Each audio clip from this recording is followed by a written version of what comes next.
खुरुमजरी digital world मैंबू खरजिमपू की channel दा तराम नोकचरी ngasi nga tawba thongba idai laiba mung amada ucharke aduna nga tawba thongba gi tillo chanam sing nga kupi wa phadiwa morotik pa combination ba alu lejare hawai track khara khoga thamjare aduna nga su taktolaga matum mapan khando thamjare aduna khang asabada chataw haijelaga adum chumna maroi mapang fajana ngaujaraga adum hawai track alu fajana munna ngauraga adum thungjaga doini aduna ngasi nga thongbasi adum iman manaba poni adubu nga thongna yamna nusiba nokningba wari amtang nijege kanaguma amtaga mari leinaba nachade sumai tawni wari se yamna nangba imung amakak macha nupa ama matai manau moi ahumda leijaba jani aduda matai manau se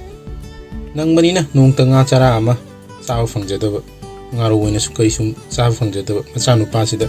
nga masel ma pau pijadaba adubu angang sigi school da mamana basing kari hinsang chari hangnabada nga chai ngaro chai hainarakpadi macha nupa sina mayumda halaga mamada ima akusu nga cha si imana basing nga chai nga khangningi haibajani adudadi mai nupa da hairaba icha nupa na samai hai akusu icha nupa se nga amtang di pijaba yabani sini aduda lairaba imung nga laiba ngamjadaba adigi nupa sidi nomu yapang suraga chaba nga phaba nga mi oraga di nga se dum chaba phangjagadaba adu nomadi masu honaduna nga phaba chale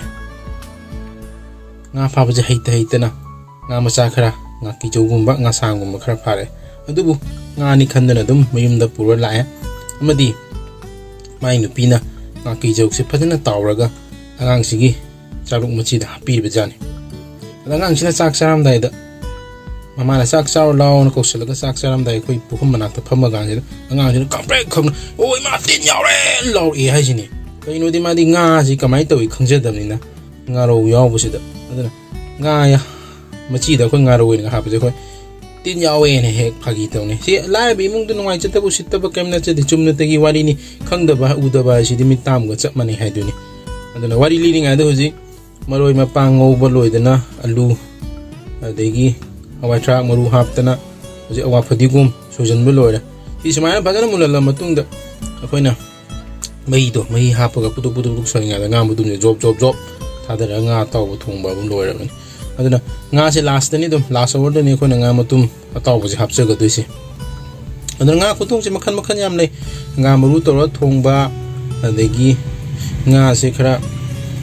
kukum suwara hapche laga su toba matum jo ha pamna adi alu noi khaiba aduna hoji putuk sore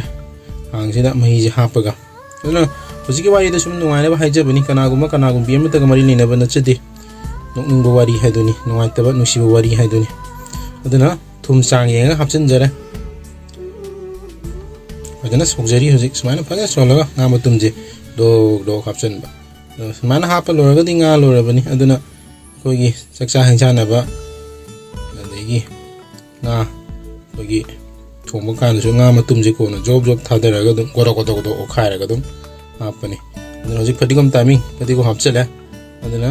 sini nga taw thongba bu mayamna ai video sibu nusi video na share to biramu channel sibu subscribe to biramu